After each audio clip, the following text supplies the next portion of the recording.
Welcome to the Big Play Cleveland Show. I'm Gabriella Cruz alongside Nick Padone. No Chris McNeil today. No Mountain Dew today. I know. Big vacation man is Chris McNeil out there with the fam in Gatlinburg, Tennessee. I've never been to Gatlinburg. I've been to Nashville. Really? But I've never been to Gatlinburg. I hear it's great sightseeing out there. So I'm sure Chris is having a lot of fun. He's a family man first. And I mean, he's been having a lot of fun lately. We already heard about the McNeil big 4th of July bash. And I was there for that. So I feel like me and him have been having a lot of fun together because I was down there in Granville for the 4th of July bash, and that was truly a lot of fun. And then this past week we had the Colleague Companies Championship. Yes. So we were hanging out with John Daly Wednesday night, and then Thursday we had the show, and then he had a long 18 holes of golf, and then we went out to dinner with Bruce Drennan. Oh yeah. And the Williams, and so Gab couldn't go. How was the dinner? Ryan be specific. go. What did you have? And be specific. Oh, well, it was awesome. Shout out Ken Stewart's out there in Akron. Shout out Big Play Ken Miles as well, who treated us to a phenomenal dinner. I mean, we brought out 2 seafood towers. Oh, come on. We had steak going, Gab. We had lobster mac and cheese going. It was, but here's the thing where I think you guys might have made the right call because it was such a long couple of days. You ate so much seafood, you barfed. We were there. We shut the place down. Okay. We were there really, really late. There were a lot of crazy stories. So a super fun week. I'm definitely tired. Chris, I'm sure, is definitely tired on that drive down to Gatlinburg. But we have a fun show for you guys today. We're bringing the heat with Jensen Lewis later in the show, talking all things Guardians. We've had some fun news on that front. Yeah, speaking of bashes, it's the Bazzana bash, baby. Yeah, I was pumped about that. I was super How did you pumped feel? about Because that. I know we were talking a lot about Charlie. Condon, and I know McNeil was at least. So. That was McNeil's guy. Bazzana was the guy that I wanted. Just take the dude that you feel has the biggest upside with the #1 pick always. Obviously, they feel like that's a dude that could mash some homers. They're saying he's going to be up here in short order, so we'll ask Jensen all of those questions later in the show, but I was super pumped about that. Yeah, I'm looking forward to getting into those, and we've got our Garage Beer featured interview coming up as well, so let's take a short break, and we'll be back with more Big Play Cleveland right after this.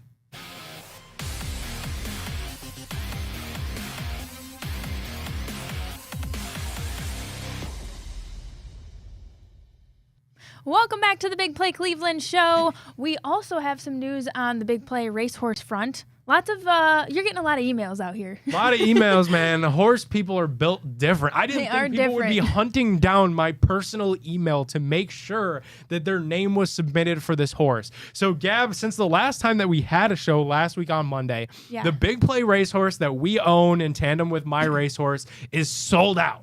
Okay. We've sold out this entire horse. You can no longer buy this share horse. Of the horse. We're already kind of like being hit up to potentially buy another horse. You found out all the information about this on bigplay.com/horse. You could scan the QR code on your screen to get involved. There's going to be a priority list now for our next horse. Okay. But for our horse, the main one that we have, I'm an owner of it.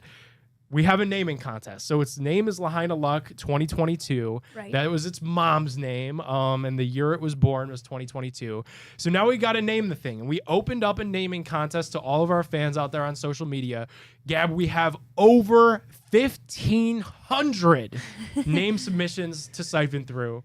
So we're going to read all of them right now. I'm just kidding.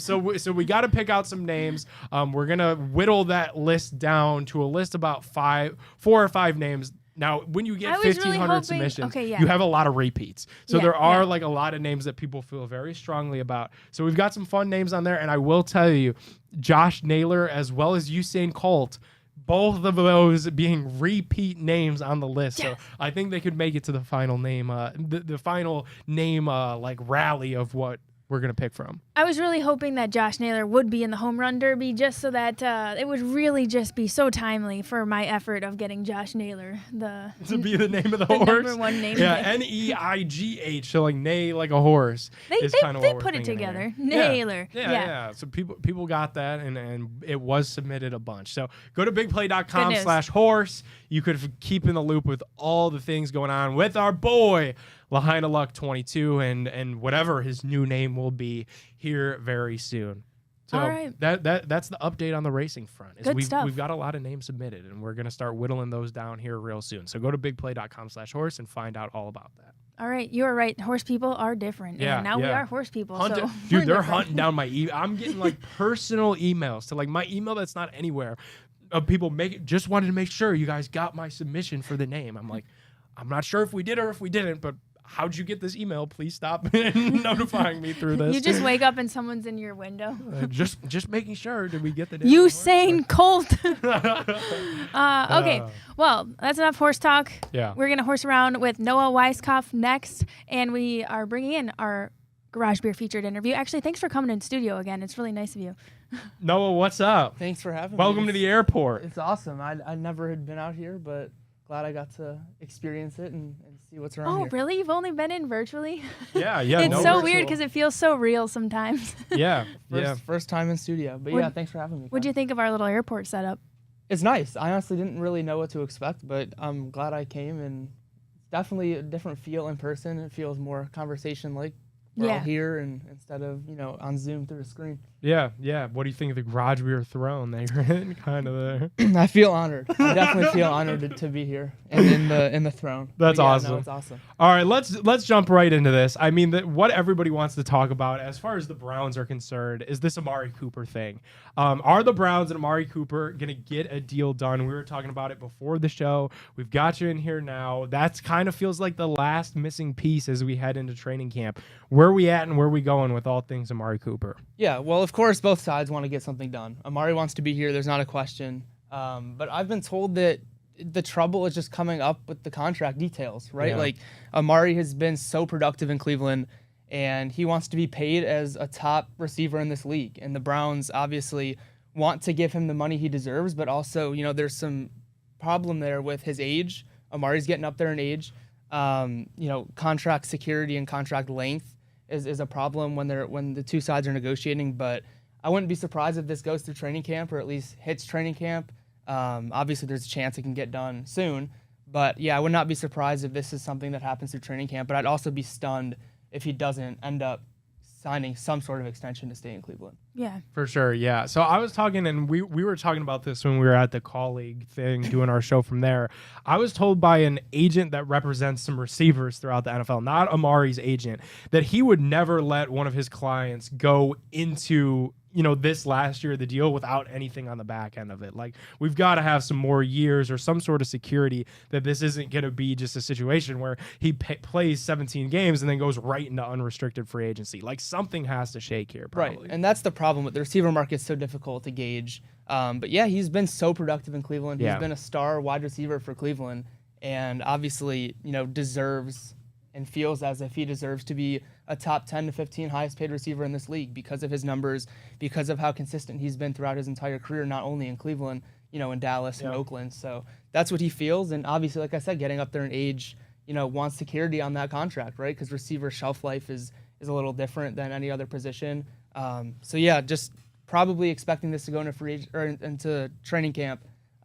But also expecting this to get done at some point. Sweet. Yeah, those are big details, especially since from the money standpoint, we know where a lot of our money is going. What do you think about Watson and Chubb? Where do you think they are on their respective rehabs? Yeah, I think Watson will be able to throw and pretty much a full go for when training camp comes around. It's going to be important for him to be able to get out there, connect with his guys, get the chemistry continue to go. I know he's been working out this offseason, and wherever he is with, guys like Jameis, he's connected with guys like Jameis, some receivers down there. So that's, he's expected to be back by training camp. And then Chubb is a little bit more interesting. He is definitely ahead of speed on his recovery. I was told as of a couple weeks ago, he was running close to full speed in a straight line. The next step for him and a big step in his rehab process is to start cutting laterally. And so once that happens, he'll be on his way. And I don't think I'd be surprised if he plays week 1. It hasn't been ruled out. I was told repeatedly it has not been ruled out that he's out week 1. But I wouldn't be surprised if he starts the season on the PUP list and then, makes a return, somewhere in the early part of the season is what I was told was the goal. But yeah, week 1 seems to me like a stretch, but hasn't been ruled out. And who knows what Nick can do. And in his rehab, we saw what he's able to do. In previous rehabs, he suffered that big injury at Georgia. Yeah. So we'll see what he's able to do and when he's able to get on the field. But when he does, they don't want to rush it is the big thing here. You don't want to rush, especially with a running back, a big injury like this. You don't want to rush him back there. There's no real reason. And really the heart of the season is in those last 5 or 6 weeks. They have a really, really tough end of the year, which is when it's going to really matter. So as long as he's back to 100%, get knocked the rust off somewhere in the middle portion of the season, he'll be good. I'm curious, does he come out with, like, let's say he comes back, does he have a protective thing that he wears for training camp and even the first or all of the season? I don't know. I don't really remember with protecting that knee. And I'm already getting, once you said cuts, I'm like, all right, we're getting crazy now. It's But, so annoying though, like, too, because like everybody's trying, like people that like will come up to me just knowing that I'm in this space, and I'm sure you get a ton of it, and they're like, when's Chubb coming back? And it's so hard to explain to people, like, I don't know that there's a hard date. Like, I don't even know if they have a hard date, right? Like, this is just an active situation that we're pushing through. Yeah. But like people so badly want it to be like this concrete, Right. like he's for sure playing week 1, he's for sure not. It's week 3, it's not. Like, it Yeah. is one of those things. I genuinely believe when they say, like, we got to just go through this process and see how it shakes. Yeah, and it's been emphasized is like we're not pinpointing any sort of date from any side. No, like the Browns aren't pinpointing a date. Nick's not pinpointing a date. Like nobody with him, his trainers, like nobody wants to say where he's going to be back week 3 because it's so much uncertainty. Yeah. If he doesn't feel good in the next, when training camp comes around, if something bothers him a little, then that's probably an extra week, right? Like they're taking this slow. They want to make sure when he comes back, he's not going to re-injure it. They want to make sure that he's able to survive the width of the rest of the season from whenever he returns. But yeah, he's hoping for an earlier part in the 2024 season, and I think that's probably a safe bet is at some point before that bye. I would imagine they're going to tape him up in a way that they can get stability the best that Yeah. they can for this guy. Tape brace. You ever Right. see those braces where they're like to the sides almost Yeah. of the knee that kind of like. And that's what I was wondering. I'm like, would he Yeah. be coming out with one of those, or is that too much? I don't know. It's Bionic interesting. We'll have to ask the Browns that question. Okay. Well, Cool. Talking all things Browns with the OBR's Noah Weiskopf. Make sure you go follow him on social media at Noah Weiskopf. Noah, I think another thing that people are looking at is just DeJuan Jones and his dominance last year. I mean, he was really, really good. But obviously the Browns are going to bring back Jedrick Wills and Jack Conklin. Is this a situation where somebody is like the odd man out, if you will? What are your thoughts on the Browns offensive line? For sure, like 100%. There's going to be somebody out. There's 3 guys that are deserving of a starting spot, and there's only 2 spots. I know we asked, I think it was Kevin or Andrew Berry, I can't remember, at the Combine, and he was like, I mean, it's a competition, right? Like there's going to be someone out. The end of the story is there's going to be someone that feels as if they should be the starting tackle, and they're not. And I think that, just based on before training camp, like looking at Jack Conklin, what he's done in his career, you can't imagine a world in which he's not starting out there at one of those spots. And then, just simply looking at Jedrick Wills is coming into a contract year. I know that a lot of Browns fans aren't hoping that he's the starter. But, his experience is big, right? Like experience in this league is such a big deal. And I think that probably the likelihood right now is that you're looking at Conklin and Wills as your starters. And then DeJuan Jones goes into, like a role last year, right? Like he's the next guy up. And, we saw, especially last year, how quickly injuries can unravel for a team. And so DeJuan will no doubt be ready and embrace that role. But obviously, all 3 of them want to start. All 3 of them want to be that guy at both of those tackle positions. let's look at offense and defense. How about one guy from each side you think is really going to take another big step forward for us this season? Yeah, offensively, I think Jerry Jeudy is a really interesting piece of this because they have some exciting plans for him and really want to utilize him in what he's been most comfortable with in his career. So I think that everyone's going to see them utilize him in a bit different way than he has in the past. And then defensively, I'd say JOK, but I don't know how much better the dude can get. I mean, he's been so rock solid for this team. But I'm really, really excited for Mike Hall. I know, obviously, being a rookie, he doesn't have guaranteed playing time, but I know what the Browns want to do is have him in on third downs. He's not in a position where they have to play him 3 downs. He's great in pass rush. It's what he's best at. And so for them to be able to just plug him in on obvious passing downs, and with Jim Schwartz's defense and the way they move pieces around on that line, you can see on third down guys like Miles on the inside with Mike, and then Zadarius Smith and Obo Okoronkwo on the outside, or any sort of those 4 mixing and matching on that defensive line. And so to be able to have those 4 guys without having to send a blitz, for all 4 of those guys to be such great pass rushers, to get to the quarterback, not have to send a blitz, and then have those DBs who think so fondly of themselves, and obviously everybody does, and rightfully so, they're all believe that each other are number 1 corners in this league. So to be able to do that without sending a blitz is going to be, what they want to do and what they're probably going to be successful with.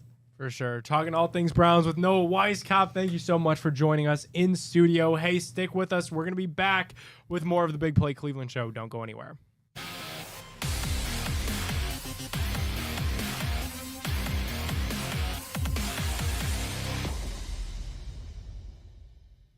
Welcome back to the Big Play Cleveland Show. We're just continuing our conversation with our special guest, Browns Insider for the Orange and Brown Report. We've got Noah Weisskopf with us. Thanks for coming in studio and, letting us pick your brain, thinking about all things Browns. I feel like training camp is going to be here before you know it. Is it possible for Myles Garrett in this defense to be even better this season? I know you were just talking about JOK and how rock solid he is. I think so. I think that, every year it seems like we expect more and more from Myles, and I think that he can just continue to deliver that. I know we saw the ESPN rankings recently of the top 10, and he was, 75% of the first place votes. Yeah. A coordinator said that, you have to double him. If you don't double him, you're going to get beat on that play. So to have that on a defense is so big. I know Jim Schwartz absolutely loves that he's able to have a guy like that where you have to send 2 guys at him. It opens up so much for a defense to be able to get guys one-on-one on the outside, get a Zadarius Smith who has been, at the top of this league for a long time, honestly. And then guys like we mentioned, like Mike Hall being able to go one-on-one, and Okoronkwo, all of them. And even the DBs are, have so much more ability to play however they want to play and be more comfortable knowing that someone's going to be getting to the passer sooner rather than later. Yeah, for sure. Also, big Browns news that we haven't touched on yet. Kind of as big of Browns news as you could get mid-July. The AFC North in-season Hard Knocks is going to be a lot of fun. How do you think that dynamic or what should fans expect with that? Because this is obviously a newer thing to the NFL. They did it last season, but this is going to be kind of cool to get an inside look at the Cleveland Browns. Obviously, we were on Hard Knocks in 2018 for Baker's rookie year, and you see that they take smaller players that don't really have a chance, if you will, and build the story around them. But I'm curious to see what they do in season and kind of the access that they can get. Yeah, I know they had in season last year. I think it was the Cardinals last year. So that was fun to watch. But then I think that it's such a different dynamic with the Giants right now in the offseason. It's such a different dynamic looking at how their offseason goes, talks at the Combine, talks at the Senior Bowl. We saw, if people watched it, how the Brian Burns trade kind of came together, how they treated Saquon. That is such a different point of view. I think that it'll be pretty similar to what Arizona had in their in-season edition. And with being 4 teams, I don't know exactly how much the percentages will align with the Browns, but you're also going to see obviously a bunch of Steelers, a bunch of Ravens, a bunch of Bengals. So I think it'll be interesting, and they couldn't have picked a better division to watch a playoff run the last couple weeks. It's going to be very entertaining, and you're not going to get as much drama as you would in an offseason, right? They're all settled in. This is the final stretch before trying to clinch a playoff berth. Yeah, what do you think those AFC standings are going to look like? $1 million question. It's so tough to say, right? People every year say the Steelers will be last for sure, and then they find a way to be right above 500 or be at 500. So yeah, I like the Bengals coming out of the AFC North, honestly. I like Joe Burrow coming back. They have T. Higgins. They're going to have T. Higgins. He's going to probably play out of his mind on a contract year, knowing that he's going to get a big bag next year in free agency. Joe Burrow has not been silent about, he's telling us, I'm going to give people something to talk about. Yeah, so the only thing with the Bengals is their defense, right? I feel like their defense, you never hear people saying they took a big step up on the defensive side of the ball. But, if the Browns are able to continue, building that offense, I guess sort of building and expanding that passing game, if Watson's able to get back to form, I know we say this every year, but if Watson's able to find his form that he had in Houston, then this team is a legit chance to win the division and take themselves through the playoffs. Noah, appreciate you popping in here. I know you're going to be busy also, not only just with the Browns, but also with the Ohio State Buckeyes. Full time, jumping into that beat. Tell everybody kind of your plans for this football season and some of the Buckeye coverage, because this Ohio State season, I mean, when you look at this roster, this could be maybe the most talented Buckeyes roster ever.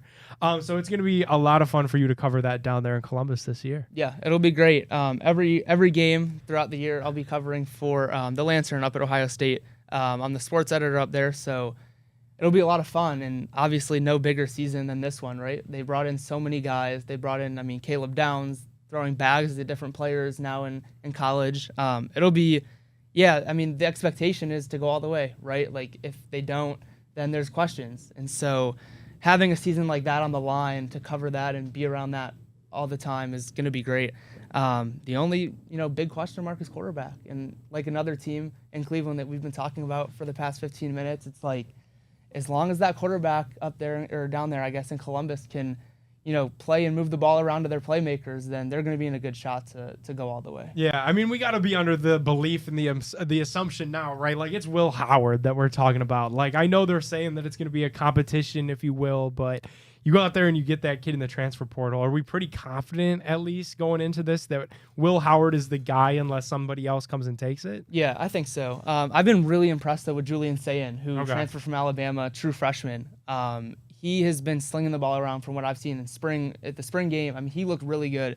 But it's just hard to have a true freshman, start some of those games that they have on their schedule. Going to Oregon, throwing a true freshman in that game just doesn't seem like the smartest choice. So a guy like Will Howard, having 4 years of experience already at a big-time school with Kansas State, I think he's going to be the guy, and just hoping that veteran sort of leadership can take them to where they want to go. Noah, thanks so much for your time. Be sure to tell everyone one more time where they can find all of your coverage at. Yeah, so everything Browns related on X, Instagram, at Browns with Noah, and then I'll be doing football, all sports related Ohio State coverage on thelantern.com. So both of them both get to cover hopefully two good football teams to cover some pretty electric season. Yeah. Seriously, should be a fun fall. We're looking forward to it. We haven't even got a chance to talk about the Guardians. I know you're a fan, so it'll be a lot of fun. We're in for a fun fall. For sure. Thanks for having me, guys. Yeah, cool. Thank you, and congratulations on your new opportunity. Yeah, for sure. A huge fan of Noah Weisskopf whenever we can have him in here, so a lot of good conversation. Super knowledgeable, and always bring in just little nuggets for us to dissect with him. So appreciate you coming in studio. It's nice when our guests do come in studio. Sometimes I forget, like the virtual, it's a little detached to some extent, but it's always nice cool when people can come visit. Yeah, definitely. Noah, stick around. We'll give you the full tour of the office and everything in a second as we wrap the show. Don't go anywhere. We have more of the Big Play Cleveland Show right after this.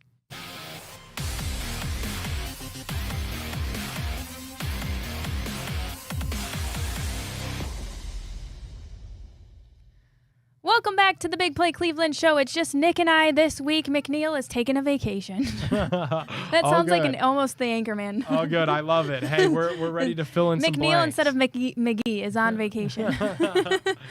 Okay, Nick, we didn't really get to dive in here, but the Guardians drafting Travis Bazzana is literally historic, Gab. I think when you look at the trajectory that this kid can put the Guardians rotation on, the sky is the limit with this player. And we've talked about it last week on the show. When you draft a player #1 overall, this is a player that the Guardians believe can work his way through the minor league farm system very quickly. Travis Bazzana is a guy that they believe can be an impact player alongside some of the stars that you've become familiar with in Cleveland, the likes of Steven Kwan, Jose Ramirez, Josh Naylor. They view him as that complementary piece to the lineup. It's historic because it's the first ever time a second baseman has been drafted #1 overall. It's the first #1 overall draft pick in the history of Cleveland baseball organization. So this is a huge monumental week for the Guardians organization. I'm excited to celebrate this dude and eventually get him in here on the show. And we already know how one Oregon State player has panned out for us. Exactly. And I think that they're picking from a good litter here. And I just feel like he's going to fit in really really well. Yeah, and the last Oregon State player that went number 1 overall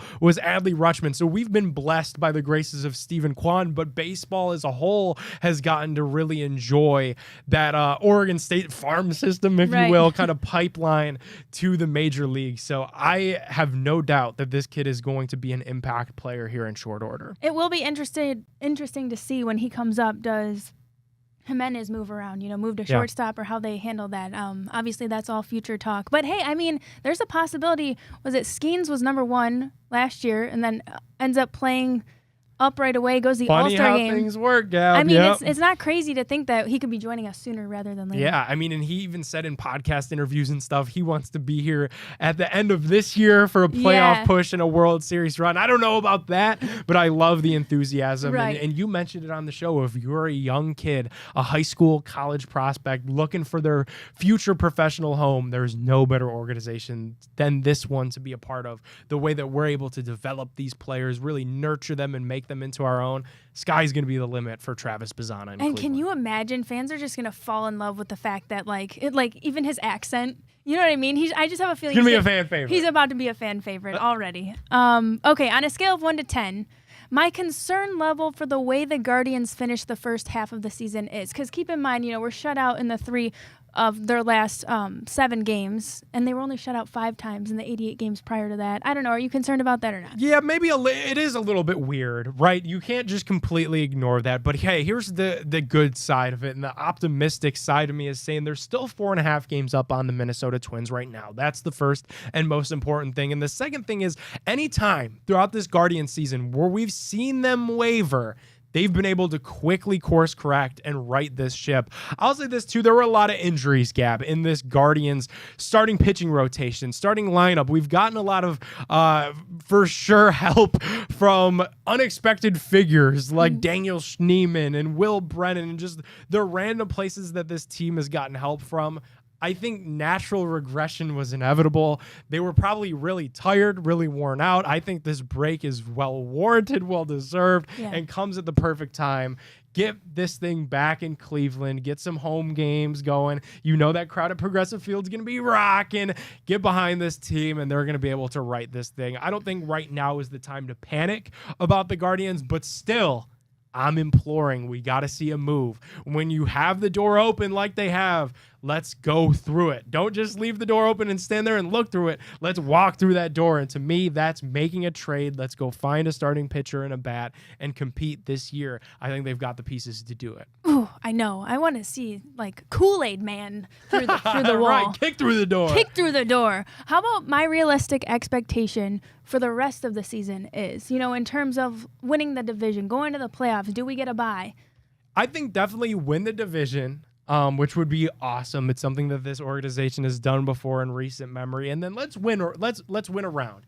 And from there, in baseball, when you get a ticket to the show, that's all you need. Is really just that invite in. Because we've seen crazy things happen. We've seen a World Series run headlined by Corey Kluber and Josh Tomlin, because our other starting pitcher was playing with a drone and damn near cut his hand off. So I'm very confident in this Guardians team. All they need to do is just get into those playoffs by winning the division. I think you could feel really good about having game 1 and 2 of a playoff series be in Cleveland, and from there you'll take your chances. Ooh, and 41 of their last 67 games are at home, and that is a big deal for us because we know how Cleveland sports, how they perform at home, and we've really had a lot of bodies in the house at Progressive Field, so let's keep that up. For sure.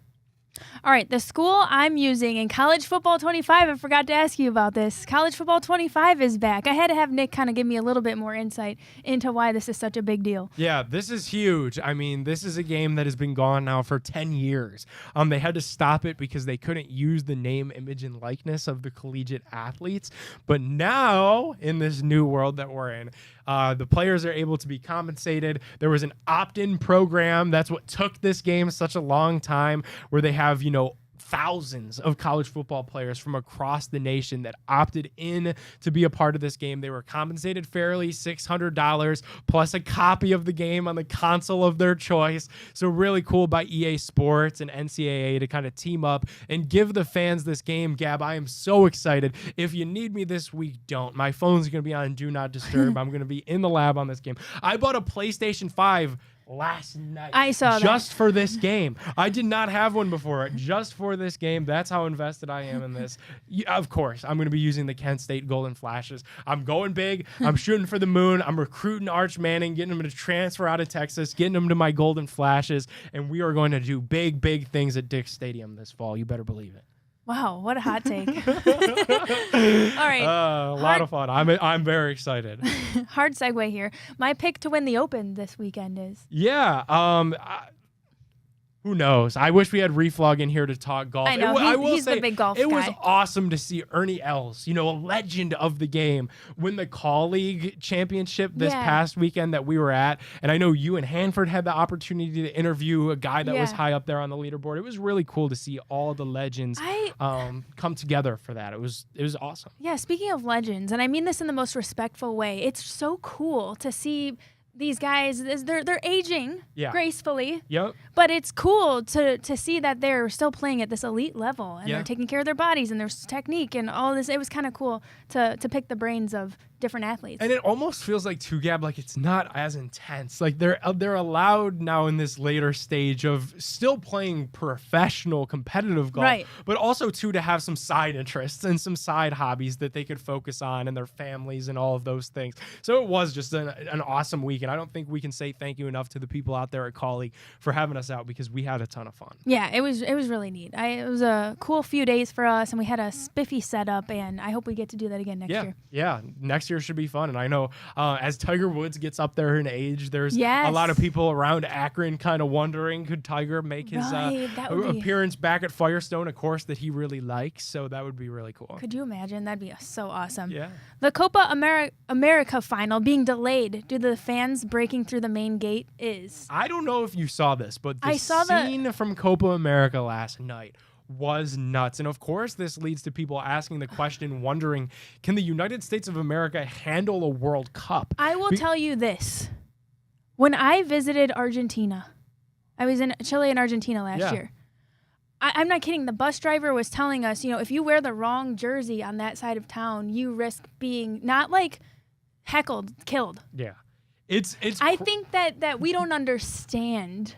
We don't even understand how crazy. We think Browns fans are crazy. We think Browns fans are passionate. I don't know. No, so there were fans just straight up busting into the stadium. I mean, if you guys haven't seen it, go look on social media. People were bursting at the seams in the stadium. There was an elevator, like an entire escalator that was just on its side because the people were just breaking in. There were people, that had tickets trying to get in, and they were going to ushers being like, hey, this guy's in my seat. The security is so overwhelmed. They're like, there's nothing we can do. They can't even packed enforce. To the gills. So it is bizarre. I'm curious to see how they learn from that and proceed because with the World Cup coming here soon, they definitely got to figure some things out. That scene was crazy. All right, Ryan's giving us the break sign. We got to step aside. More of the Big Play Cleveland Show right after this. We're bringing the heat with Jensen Lewis. Don't go anywhere.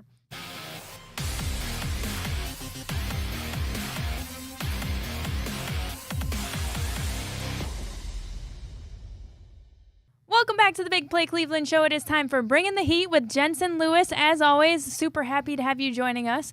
What are the Guardians getting with Travis Bazzana? Yeah, guys, I think Cleveland fans pretty happy with the first overall selection in the 2024 Major League Draft, and the Guardians, I think, got it right. A lot of speculation between Travis Bazzana, Charlie Condon, J.J. Weatherholt had been rumored to be rocketing up draft boards, Jack Caglione, also the two-way superstar from Florida, had a lot of intrigue all the way up to the final hours of this draft. But ultimately, I think this was an organization that really loved not only the versatile components of Travis Bazzana's game, but his willingness to want to come in and really be an impact guy. Just to hear it from his own mouth. He wants to be here for the stretch run. He wants to be on this team and called up to the big leagues for a pennant race and a postseason berth. So you love the fire and the tenacity.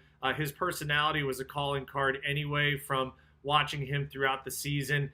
And I think now when you look at where the future is and really the immediate impact that a Travis Bazzana can have, it may not be this season, it may not be next season, but you can certainly look at 2026 as that first real opportunity for him to take hold of an everyday starting spot. I know people's development goes differently, and even with the number 1 overall selection in any draft, there's no Paul Skeens this year. But I think what you understand is that Travis Bazzana can be a player that changes the dynamic of any game that he steps foot into, and to team him now and possibly in the near future with his Oregon State alum and Stephen Kwan, that's a pretty damn good top 2 future in this Guardians lineup and this offense for years to come.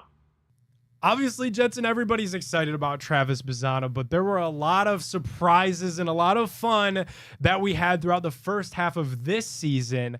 Who was the biggest surprise in your mind out of the Guardians this year? And if you had to name one person, who's their MVP? Yeah, you can go a lot of different ways with a first half MVP and maybe even, the biggest surprise, and maybe they go hand in hand, but I'll differentiate for me, and I think you can make Kwan, Ramirez, Naylor, Fry, all those guys could be the biggest surprise as far as the starts to their season. But for me, it's David Fry as the biggest surprise. To do what he's done, particularly against left-handed pitching, the top on-base percentage against lefties in the first half of the season, the position versatility and being able to do literally anything that Stephen Vogt asks, whether it's off the bench or through the starting lineup. I think he brings an edge. I think he brings a bit of an aura.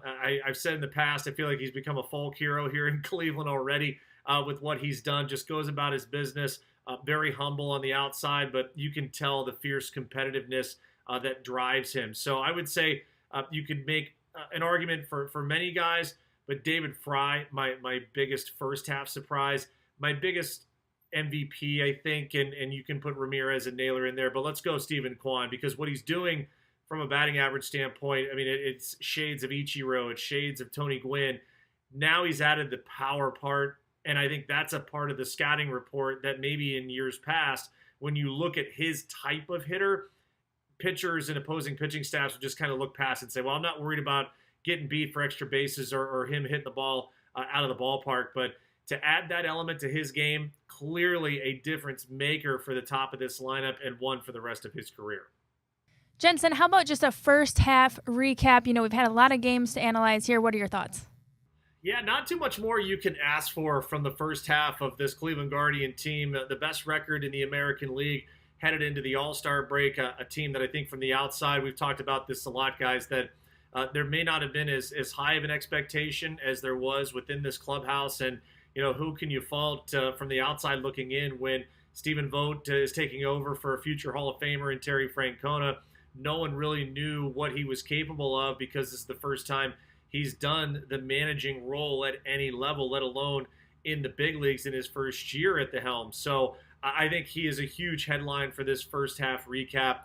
I think you also look at, and we've talked about it at length as well, the power. Over 100 home runs from this group in the first half of the season. Remember, they only hit, 124, 125 all of 2023. That has been so paramount to their success. And it goes without saying, when you have a shutdown bullpen and you have not only the best closer in the game in Emmanuel Clase, but a legitimate Cy Young candidate, I think he's going to get a lot of run if he ends up starting the second half the way that he's finished with a flourish this first half of 2024. So no doubt about it that from the outside looking in, I'm not sure anyone could have predicted how well this team would have played in the first half. But then you've got to be able to follow this up now heading into the second half. You've got to continue to do the things that made you successful, not only offensively, but in the back of the bullpen. They need some help in the rotation if they're going to go not only into the top 2 seed category in the American League postseason bracket, but it's about moving on and getting deep into October, and they'll need some frontline starting pitching to accomplish that. And then, Jensen, as we gear towards the second half of this season, the Guardians stumbled a little bit going into this All-Star break. What are you looking to see out of this ball club as we get ready for the second half of this year? Yeah, second half, and being able to start at home is really great, too. I know all 5 of the All-Star guys coming back are going to feel good, sleeping in their bed, not having to worry about getting on a plane and headed to a hotel to get the second half underway. And right out of the gate, the Padres going to be a great test for them right in the thick of things as far as the National League wild card picture is concerned. And then Detroit, you owe them some revenge after they took 3 of 4 at Comerica Park this past road trip. And then for the likes to finish July and begin August, you're going to have the Phillies.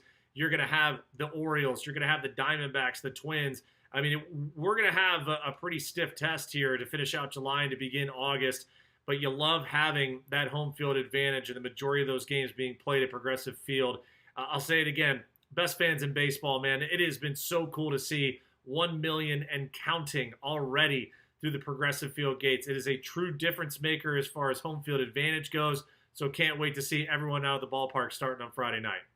Alrighty, great stuff as always out of Jensen Lewis. Huge thanks to him joining us on the show this week and every week on the Big Play Cleveland Show. Don't go anywhere. More of the Big Play Cleveland Show right after this.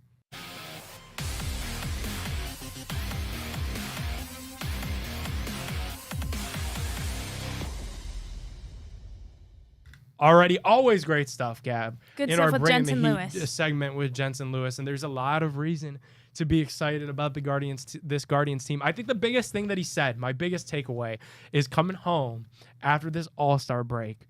We're back here in Cleveland. Get the fans going at Progressive Field.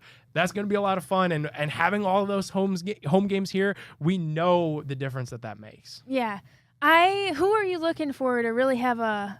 I know it's not that big of a deal, but for me, now that we're on the stage, I really want to see somebody for us do great in the All-Star game. Yeah, for sure. I mean, it'll be going on this week as you know, the show is out there and it's live. I saw somebody from Yahoo Sports predicted David Fry All-Star Game MVP. Wouldn't that would be, we need this. We need this. That'd be so random for the rest of Major League Baseball, but it would be awesome for us as Guardians fans because we know how important he's been to their success throughout the first half of the year, but then also awesome for him personally because this is a homecoming for him. He's a Texas kid, gets to go out there, represent his hometown in the All-Star game. It'd be awesome if David Fry balled out for sure. Yeah. It'll be interesting too, though, because you know how that works. Where they start, but then that might really mean they only get like one at bat because the manager's got to try to find a way to work everybody in. Yeah, what did Shane Bieber come in and do 3 up, 3 down of relief, and they gave him the MVP? Yeah, I mean, so it's not crazy. No. That's why I think it would be so exciting. Yeah. And then when you look at some of the odds for the Home Run Derby, I know that's going to be live as our show is live out on social media. Jose Ramirez was a long shot, Cab, going into the Home Run Derby. So we'll have to see how that whole thing shakes with him. Yeah, I'm hoping for lots of blasts, lots of dingers. For sure. And then we need those blasts because I know you and Chris were all for Jose performing in this Home Run Derby. Now, I need that production to follow. I'm still a little bit scared, Gab. So because you put that out in the universe, it'll be interesting to see. It's not me. Well, but I'm competing with you. I'm competing with you because I'm saying, and McNeil and I are saying, he could really he could be finding his swing and his swagger. He could be putting a little extra oomph into that Waddle swag that he does up to the plate after this. So just watch out, world. I hope so. I hope this Home Run Derby performance is what propels Jose Ramirez into a second half AL MVP caliber. You know, get this dude some AL MVP votes after this Home Run Derby. Like, I really think it could propel him to perform really well. I'm just nervous. The Cleveland fan in me, Gab, is so nervous. We've heard so many guys that go do this that it just messes with your swing. It makes you try to hit for a home run or nothing. It freaks me out. I don't think Jose's the type of player that will impact. I know he has just such a dialed-in mindset every day when he shows up at the ballpark. Yeah. But it's the Cleveland fan in me. I can't shake the fear of him participating in this and then having his swing be compromised for the next half of the season. I hope I'm wrong. I'm sure I will be wrong, but I just want to put that out. You got to be wrong. You got to be wrong. You know, something crazy, I cannot find my City Connects jersey. What? Dude, so to me that would be like taking the night off like a soldier. Like you'd have to peel that off my cold body. I have only so many days to find it because obviously we're back at the ballpark this weekend. Yeah. And it's bothering me so bad. So I feel like I just had to verbalize that because maybe, you know, I'll be able to find it. Do you have a list of locations where it might that's what you got to start doing. You got to start retracing the steps. I feel like I looked everywhere. Damn. I don't know, but I'm kind of scatterbrained. You've done that here. You've left outfits here before. I got like an extra strength ADHD going on, so like it could be somewhere. Okay. I'm just hoping I didn't leave it somewhere where someone else could have swooped it up. And, but if you are out there wearing it, I just Take care of it at least. Take good care of it. Put Yeah. your name on the back or something. That's what I didn't get to do yet. Yeah, for sure. You know, I once lost a Matthew Dellavedova jersey. Wow. Yeah. Speaking of Travis Bazzana, I saw he gave him a shout out. But yeah, I no longer own a Matthew Dellavedova jersey. No idea where it went. Whoa. And Yeah. that's a good jersey too. Good jersey. Yeah, would be a super cool one to have now. Like Delly's a legend. But you're not going to go back and get that one. No idea where it's at. Huge thanks to you guys for tuning in to the Big Play Cleveland Show this week. Huge thanks to our guy Noah Weiskopf for popping into studio with us. Every week we're joined live by Jensen Lewis throughout baseball season, so make sure to throw us a follow on social media at Big Play Cle Show, and we'll do it all again next week.